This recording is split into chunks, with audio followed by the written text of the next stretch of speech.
ഇനി പറ, നിനക്ക് എന്നെ ഇഷ്ടമാണോ? അണ്ടേ നിനക്ക് എന്നെ ഇഷ്ടമാണോ?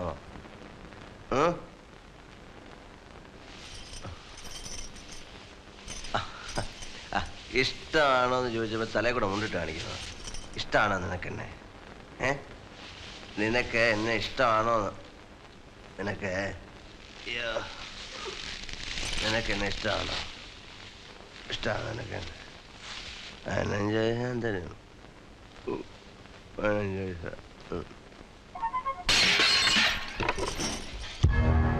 जो भी मेरे खिलाफ आवाज उठाएगा मैं उसे खत्म कर दूंगा. छोटा. ഇനിമേലിൽ ഇവിടെ വരുന്ന വരുമാനത്തിന്റെ പാതി ദിവസവും അബ്ബാസിയുടെ വീട്ടിലെത്തിച്ചിരിക്കണം. പിന്നെ ഇവിടെ ഒരു നൃത്തക്കാരുണ്ടല്ലോ, എവിടെയാണ്? പുറത്തു പോയിരിക്കുക. ഗണപതി പൂജ ദിവസം അവൾ അബ്ബാസിയുടെ വീട്ടിലേക്ക് അയക്കണം. अगर कोई गलती हुई तो तू नहीं बचेगी. ये आखिरी मौका दे रहा हूं. എന്താ ഒന്നും മിണ്ടാത്തത്? ആകെ ഡിപ്രസ്ഡ് ആണല്ലോ.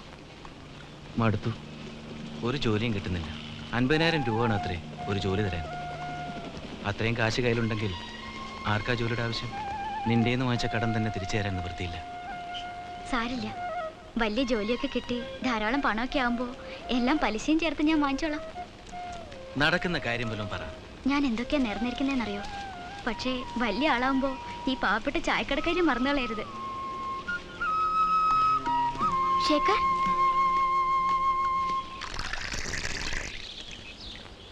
അണ്ണനും കൂടെ പോയാ ഞങ്ങൾ എന്ത് ചെയ്യും? എന്തു വന്നാലും അരിയണനായിരുന്നു ഒരു ധൈര്യം. അബ്ബാസ് അലിയുടെ ഓർഡറാണ്. ഇവിടുന്ന് പോകാതിരുന്നാല് അവന്റെ ആൾക്കാർ ഇവിടെ വന്ന് എന്നെ അടിച്ചിറക്കും. എനിക്ക് മാത്രമാവില്ല ഉപദ്രവം. എനിക്ക് ആരെയും പേടിയൊന്നുമില്ല. ഇങ്ങനെ ജീവിക്കുന്നതിലും നല്ലത് വല്ലവൻ്റെയും തല്ലുകൊണ്ട് ചാവുന്നതാണ്. നിന്റെ കാര്യം മാത്രമല്ല, പാവം സർദാർജിയും ശേഖറും എല്ലാവർക്കും ശല്യമാവും. ഇത്രയും കാലം ഇവിടെ ഉള്ളവർ എന്നോട് കാണിച്ച സ്നേഹം മാത്രമാണ് ഞാൻ സമ്പാദിച്ച മുതൽ. അതെങ്കിലും ബാക്കി ഇവിടെ ഇരിക്കട്ടെ, അതാ ഞാൻ പോവാന്ന് വെച്ചത്. ഇവൻ ഇതുവരെ എണീറ്റില്ലേ? ഓ, ഉണന്നിട്ട് പ്രത്യേകിച്ചൊന്നും ചെയ്യാനില്ലല്ലോ. ഞാൻ പോവാണ്. ഞാൻ പോവാണെന്ന്.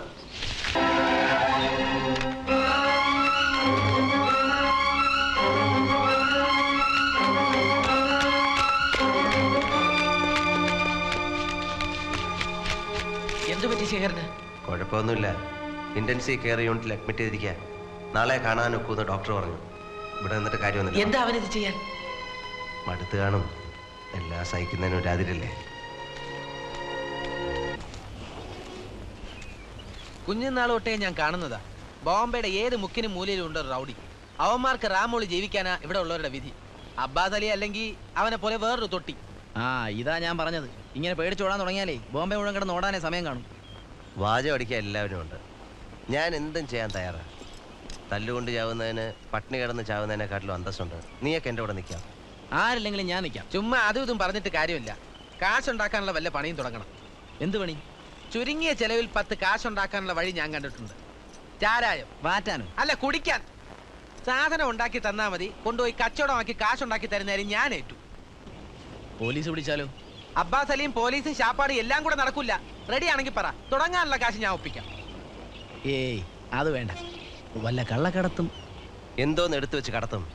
കള്ളക്കടത്തും. നീ പറഞ്ഞ തന്നെ മതി. ചാരായെങ്കിൽ ചാരായം.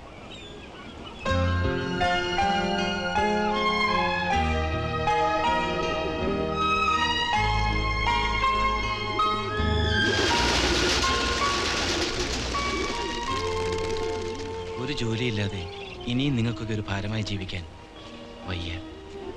വീട്ടിലെ സ്ഥിതിയാണെങ്കിൽ വളരെ കഷ്ടമാണ്. പാവം എൻ്റെ അമ്മ തൂത്തുവാരിയും പാത്രം മുറിയും പഠിപ്പിച്ചതാ മോനെ ഒരു എഞ്ചിനീയർ ആക്കാൻ.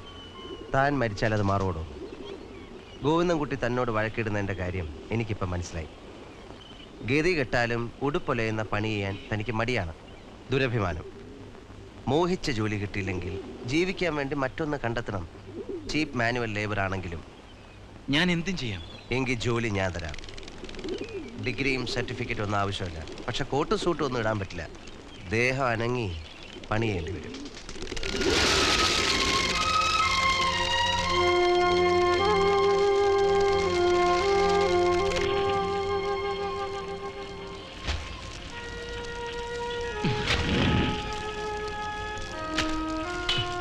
എന്താ ഇത്? ഇനി ഇതായിട്ട് എന്തിനാ ബാക്കി? നിന്റെ അമ്മ തൂത്തും തുടച്ചും കഷ്ടപ്പെട്ടത് ഈ സർട്ടിഫിക്കറ്റിന് വേണ്ടിയല്ലേ? പഠിച്ചത് എന്തെങ്കിലും ഉപകരിക്കും. എത്ര കന്നാസ് റെഡി ആയിടേ? 3 കന്നാസ് റെഡി. 3 എണ്ണോ? വെളുപ്പാങ്കാലം തുടങ്ങിയല്ലേ? ഇത്രയാണല്ലോ. ഇവിടെ കിടന്ന് തല്ലുകൂടാനാണ് പരിപാടിയെങ്കിൽ ഞാനിതെല്ലാം പൂട്ടിക്കെട്ടി എൻ്റെ പാട്ടിന് പോകും. മാട്ടുങ്കയിലൊക്കെ ഉള്ള നാരങ്ങ റെഡിയാ. നീ എടുത്ത് വണ്ടി കയറ്റ.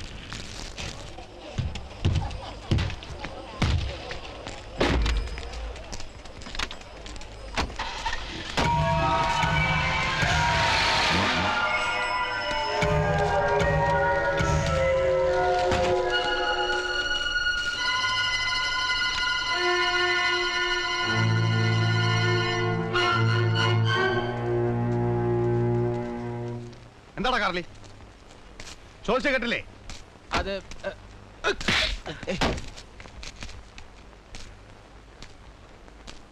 ഞങ്ങളറിയാതെ പുതിയ കച്ചവടമൊക്കെ തുടങ്ങിയിരിക്കാനല്ലടാ.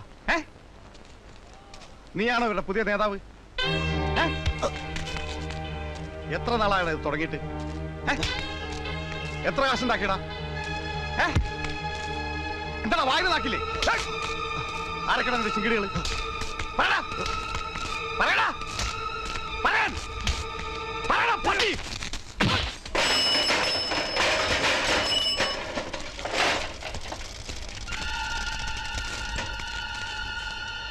എടാ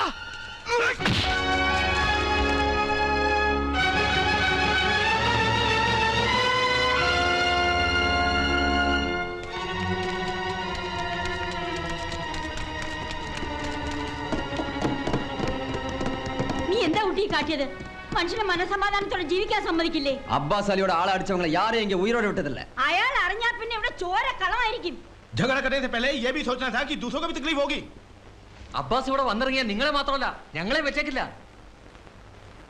എത്ര നാൾ അവന്മാരുടെ തല്ലുകൊണ്ട് ഇങ്ങനെ ജീവിക്കും? ഇത്രയും നാള് ഞങ്ങൾ ഇങ്ങനെയല്ലേ ജീവിച്ചോണ്ടിരുന്നത്? മര്യാദയ്ക്ക് അവര് ചോദിക്കുന്നതും കൊടുത്തോണ്ടിരുന്നാലേ ഒരു കുഴപ്പം ഉണ്ടാവില്ല. കഷ്ടപ്പെടാൻ നമ്മൾ ബോസിന് സൂക്കിയാവന്മാരും അല്ലേ? നീ മിണ്ടി പോവരുത്. എല്ലാത്തിന്റെയും ശവം ഉടനെ കാണാം. ആരുടെയും ശവം ആരും കാണാൻ പോകുന്നില്ല. അബ്ബാസ് അലി ഇങ്ങോട്ട് വരുന്നതിന് മുമ്പ് ഞാൻ അങ്ങോട്ട് പോയി അയാളെ കണ്ടോളാം. കൊന്നാലും തിന്നാലും എന്നെയല്ലേ ആവുള്ളൂ. ആയിക്കോട്ടെ, തെറ്റ് ചെയ്തത് ഞാനല്ലേ. ശിക്ഷ ഞാൻ മാത്രമായിട്ട് അനുഭവിച്ചോളാം.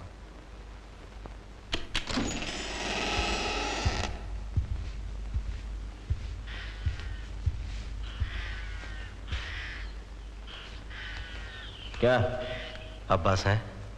यहीं ठहरो साहब, कोई मिलने को आया है?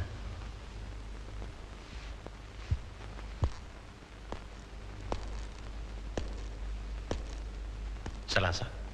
நான் அங்கே வரலான் தான் இருந்தேன். அதுக்கு முன்னாடி நீ இங்கே வந்தது ரொம்ப நல்லதாக போச்சு. ക്ഷമിക്കണം, അങ്ങനെ ഒരു അബദ്ധം പറ്റിപ്പോയി. അതിൻ്റെ പൂർണ്ണ ഉത്തരവാദി ഞാൻ മാത്രമാണ്. മറ്റാർക്കും അതിൽ യാതൊരു പങ്കുമില്ല. मैंने तेरे को 48 घंटे की मोहलत दी, लेकिन तूने ये शहर नहीं छोड़ा. मेरे इजाज़त के बगैर तूने दारू का धंधा शुरू किया और मेरे आदमी को मारा. ये मेरी गलती थी कि मैंने मेरे दुश्मन को जीने का मौका दिया. ആരെ എതിർക്കാനൊന്നും എനിക്ക് ഉദ്ദേശമില്ല. കയ്യിലുള്ള കുറച്ച് കാശ് വെച്ച് ജീവിക്കാൻ വേണ്ടി ഒരു പണി ചെയ്യുന്നു എന്ന് മാത്രം. കൂടുതൽ സംസാരിക്കണ്ട. ഞാൻ പറഞ്ഞത് നീ കേട്ടില്ല. അതിൻ്റെ പിഴയായിട്ട് ആഴ്ചയിൽ 2000 രൂപ വെച്ച് എനിക്ക് തന്നോളണം. അത്രയും കാശൊന്നും ഞങ്ങൾ ഉണ്ടാക്കുന്നില്ല. ரொம்ப பேசுன റേറ്റിന് ഉയരിടും. അബ്ബാസി, अरे चुप! ये जुर्माना सिर्फ तेरे वास्ते नहीं है, ये उन लोगों के वास्ते है जो लोग मेरे को तेरे कारोबार के बारे में नहीं बताया. उन सब लोगों को भी जुर्माना भरना पड़ेगा. അബ്ബാസിനെ അറിയിക്കാതെ കച്ചവടം തുടങ്ങിയതാ പോട്ട്. അയാളുടെ മെക്കെട്ട് കയറാനും കൂടെ തുടങ്ങിയാലോ? ഡാടാ, നീ വലിയ വായൊന്നും അടിക്കണ്ട. അവന്റെ ദേഹത്തോടത് അടിച്ചതിന്റെ ചെവിക്കുനിരിച്ചോളയും. വിടുശേഖരേ, നിങ്ങൾ എന്നെ ചൊല്ലി തകരാറൊന്നും വേണ്ട. അബ്ബാസിന് 2000 രൂപ കൊടുക്കാൻ പറ്റില്ല. അത്രയല്ലേ ഉള്ളൂ? അത്രേ ഉള്ളൂ. പിന്നെ എത്ര കൊടുക്കാം? 500 രൂപ താൻ കൊടുത്തിട്ടുണ്ടോ? അത് കൊടുത്താൽ മതി. അതിന് അബ്ബാസ് സമ്മതിക്കണ്ടേ? ഞാൻ സമ്മതിപ്പിച്ചോളാം. ഗണപതി പൂജയുടെ അന്ന് കാശ് കൊടുക്കാമെന്നാണ് ഞാൻ ഏറ്റിരിക്കുന്നത്. നിങ്ങൾ കാശ് എൻ്റെ കയ്യിൽ തന്നാൽ മതി. സമ്മതിച്ചില്ലെങ്കിൽ പിന്നെ ഞാൻ ഈ തെരുവിലേക്ക് വരില്ല. പോരെ?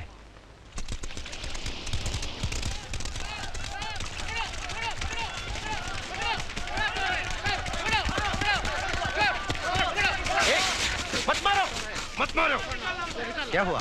ये चोर है, ये चोरी किया. ഒരിക്കൽ ജയിലിൽ പോയപ്പോഴെങ്കിലും നീ നന്നാവെന്ന് വിചാരിച്ചു. എന്താടാ മോട്ടിച്ചേ?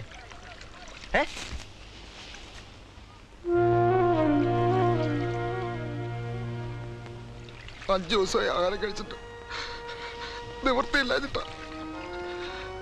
ये किसका है? मेरा है.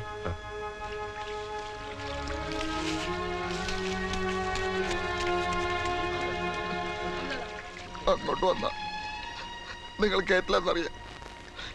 കിടന്നിരുന്ന പുര വരെ വിട്ടിട്ടാണ് ദുബായി പോവാൻ ഞാനിവിടെ വന്ന് പണം മുഴുവൻ വാങ്ങി അവരെന്നെ പറ്റിച്ചു. എന്റെ കത്തും പണം സ്വപ്നം കണ്ട് പട്ടിണി ഇളക്കുന്നൊരു കുടുംബമുണ്ട് നാട്ടില്. നിവൃത്തിയില്ല ചേട്ടാ. ഞാനെന്താ വേണ്ടേ?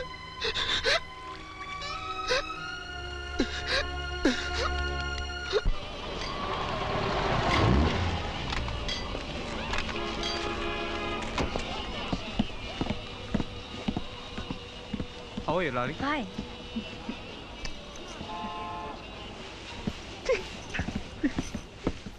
ഹാർബറിൽ നേവിക്കാരിറങ്ങിയ നിനക്ക് കോളാ. ഓട്ടം കിട്ടുമല്ലോ ഫസ്റ്റ് സീറ്റിലേക്കും അതുപോലെ പെണ്ണുങ്ങളോടത്തേക്കെല്ലാം. ആ ടൈപ്പ് ചൊക്ലി നേവി അല്ല ഈ സായിപ്പ്. ക്യാപ്റ്റനാ ഇറ്റാലിയൻ ഷിപ്പില്. ഹരി കഴിഞ്ഞു കേട്ടോ. ഇന്ന് അത്രേ കാണൂ. കൊളാബ ഏരിയയിലേക്കുള്ളത് നാളെ കൊടുത്തയക്കാം കാലത്ത്. കാലത്ത് സായിപ്പിന്റെ ഓട്ടം ഉണ്ടായിരുന്നു. ലോങ് ട്രിപ്പാ. പറഞ്ഞ കാശ് കിട്ടും. ഒന്നുകിൽ ഈ പണി ചെയ്യണം, അല്ലെ സാഹിബിന്റെ ഗണപതി പൂജ വരെ തന്നെയാ. അത് കഴിഞ്ഞ് ഈ കച്ചവടം ഉണ്ടാവുമെന്ന് എനിക്ക് തന്നെ അറിയില്ല. നീ ഇങ്ങോട്ട് ഇറങ്ങ്, നമുക്ക് ഒരുമിച്ചാവാൻ കൂടി വാ. ദേ അച്ഛൻ വരുന്നുണ്ട്, കാണണ്ട, വിളിച്ചോളൂ.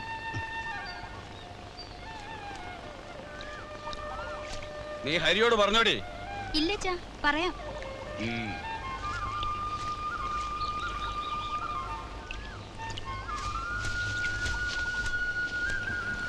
എന്താ പറയാൻ? അത് അച്ഛൻ എന്താ പറഞ്ഞെന്ന് വെച്ചാ, എനിക്കറിയാം. റബ്ബർ എസ്റ്റേറ്റ് വാങ്ങിയ വകയില് അമ്മാവന് ചില്ലറ കടമുണ്ട്. അത് വീട്ടാൻ എൻ്റെ ഒരു വസ്തു വിൽക്കണം. എന്നോട് ചോദിക്കാമല്ലോ. ചോദിച്ചപ്പോഴൊക്കെ ഞാൻ എഴുതി കൊടുത്തിട്ടില്ലേ?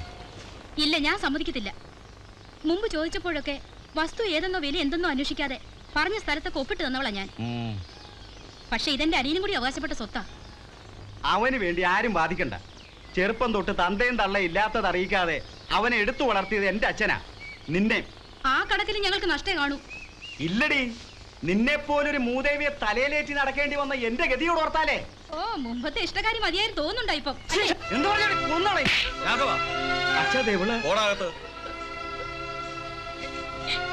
പാർവതി, നിനക്ക് ഇഷ്ടമില്ലാച്ച വേണ്ട. എന്റെ ആ തോട്ടത്തിന് ഇത്തിരി കടമുണ്ട്. അത് വീട്ടാവല്ലോ എന്ന് കരുതി. അതുകൊണ്ടാ വിൽക്കാവെന്ന് വെച്ചത്. വില ഉറപ്പിച്ച് അച്ചാരം വാങ്ങുകയും ചെയ്തു. അവന്റെ കയ്യിൽ ഇനി ആകെയുള്ള സ്വത്താ തൊടിയ. അവന്റെ കാര്യത്തിൽ ഞാൻ ചിലതൊക്കെ ആലോചിച്ച് വെച്ചിട്ടുണ്ട്. സാവത്രിക്കുള്ളത് അവനുള്ളതെന്നല്ലേ. ഹരിയേട്ടാ, ആ വസ്തുവിന്റെ കാര്യത്തിൽ അച്ഛൻ ചോദിച്ചാ എന്താ പറയണ്ടേ? നീ എന്തെങ്കിലും ചോദിച്ചാൽ ഞാൻ ഇതുവരെ വേണ്ടാന്ന് പറഞ്ഞിട്ടുണ്ടോ? ഇതും സമ്മതമാണെന്ന് പറഞ്ഞേക്ക്. അപ്പൊ തോട്ടം സാവിത്രിക്കുട്ടി വക അല്ലേ? 100 തവണ പറഞ്ഞില്ലേ. എന്താ തനിക്കിത്ര സംശയം? ദാ ഇവിടുന്ന് ഒപ്പിട്ടോളൂ ഹരി.